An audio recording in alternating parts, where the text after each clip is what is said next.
This is Harris County. Oh yeah, we got 91 grand on 679,000. So a lot of really good spreads, and then some not so good, but we just avoid those.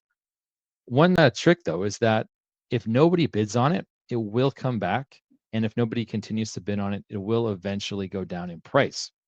And so their over the counter is just a resale. So this one here, bid amount's 104, it's worth 138. This could come down significantly until someone actually buys it. This could come down to like $5,000, $1,500, $2,500.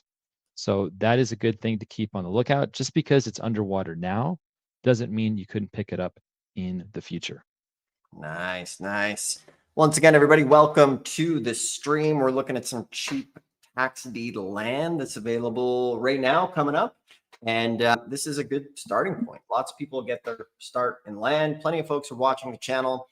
You know, they tune in, they follow along, and then they report back as far as what types of deals they've picked up. And, you know, the big thing that we always talk about is having to take action. You know, the perfect moment to start this was 20 years ago. The next best time is today. And unfortunately, you know, life is always going to be busy. There's never going to be like a perfect moment where all the stars align.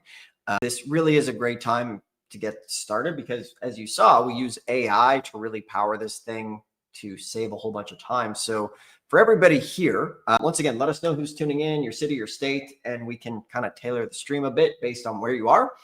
Kristen in North Carolina, good stuff. We had Nikki in Texas. I think we said hello. That's a pretty good profile picture.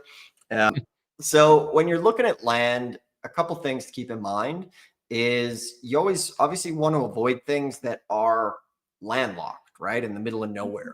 Those are things that probably aren't going to work very well. You want to avoid that. You want to make sure there's going to be no municipal liens on there. You know, we've seen $1,000 properties where there's been $5,000, $10,000, $50,000 of municipal grass cutting liens on the property. So actually, sometimes you can get those negotiated off. However, be aware of that. That is a big mistake that people make, and make sure to use the GIS tool like Josh is showing here so you can cross-check where things are. Another big one is, you know, make sure to send somebody to go look at the property if you're doing it remotely, or go see it for yourself. You can start off by using, you know, some Google Earth imaging with the Google Earth app, or using the, what do you call it? The Google Maps Street View works really well sometimes as well. And then also make sure to check zoning, right? Like, what can you actually do with the land? What is it zoned for? Can you build on it? Does it have utilities? Is there water access? All that stuff is important as far as, you know, getting something going. And then from there, we want to have a plan. If it's an over-the-counter property, then that's obviously very cool. You can go buy it for the back taxes owed and really be in good shape out of the gate. But you also want to make sure if there's any other outstanding taxes owed.